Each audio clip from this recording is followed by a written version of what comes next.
Yung pakain natin dito sa labas ay nasa 1 kilo po kasi yung ating mga alagang manok po na nandito nasa 20. So tamang-tama po 50 grams per manok yung ating pakain. Dito naman po sa loob nasa 30.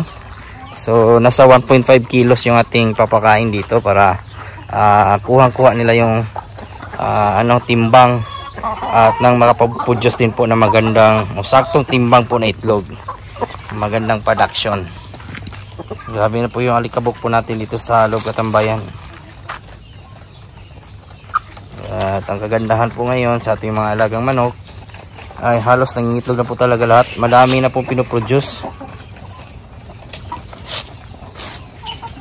Isa na nga yung nakita natin dito, nangitlog pa talaga dito sa taas. Yung iba dito sa lalim. Tingnan natin kung gaano kadami dito yung ang itlog. Palipat-lipat na po kasi yung ating mga alagang manok kung saan lang nangingitlog. So yan, may isa pong nangingitlog. Tingnan natin kung madami na ba dito. Ay, dalawa pa lang po.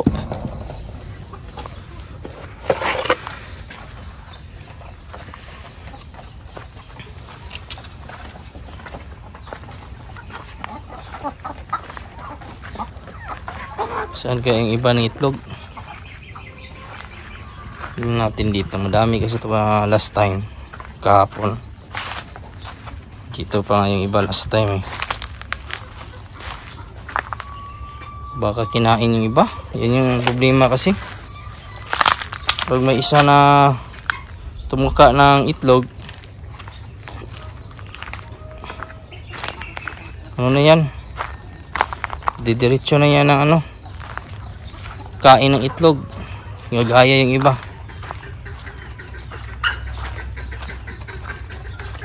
Baka kinuha na rin po. May isa doon na. Pumunta din kasi yung ating sa kaibigan dito. Baka hinarvest na rin po yung iba.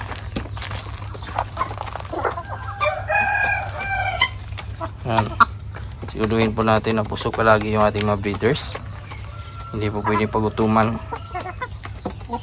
Pinagutuman mo yan, sigurado po konti lang talaga yung ipuproduce na itlog.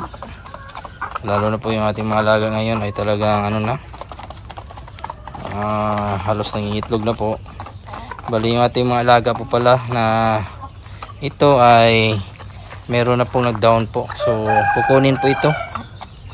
Nag-down na po, hiningaan po natin ng 5,000 para sa reservation po ng ating mga alaga. So lahat ng ito ay meron na pong mayari. Ibinenta po natin ang package 25,000. Samantalang yung pagbili po natin nasa 20,000. So at least kumita po tayo. At kakolekta din po tayo ng kunting itlog na binenta po natin pang table eggs. Hindi muna kasi tayo nag-load ngayon. Baka sa susunod pa. Ang topic po natin ngayong araw ay mga diskarte po sa pag-aalaga ng manok para sa isang empleyado. Pag sinabi po nating empleyado, karaniwan po na pasok 8 to 5 po yan. So pag tayo po ay empleyado, hindi ibig sabihin na hindi na tayo pwedeng mag-alaga ng manok.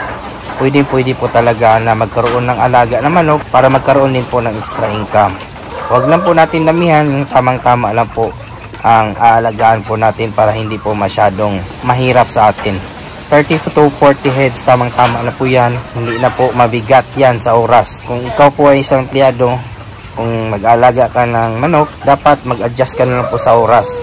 Agahan nyo po yung gising nyo po at magpakain po ng maaga. Yung manok naman po, 2 beses lang po yan pinapakain, aga at saka hapon.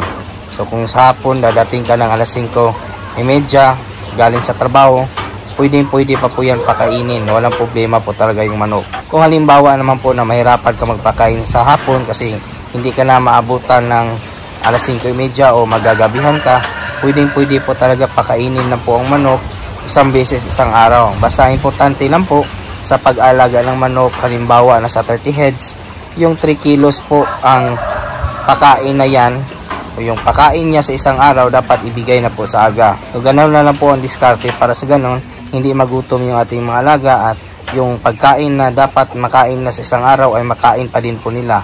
Yung pagbigay ng pagkain sa aga na lahatan, hindi yan basta-basta maubos po. Aabutan pa po yan ng tanghali at saka hapon. So walang problema po talaga. Ang importante po, kung ganun yung setup sa inyong manukan na ikaw lang yung mag-alaga kahit may trabaho ka, dapat palaging may tubig at marami talaga ang tubig para hindi po basta-basta mauuhaw.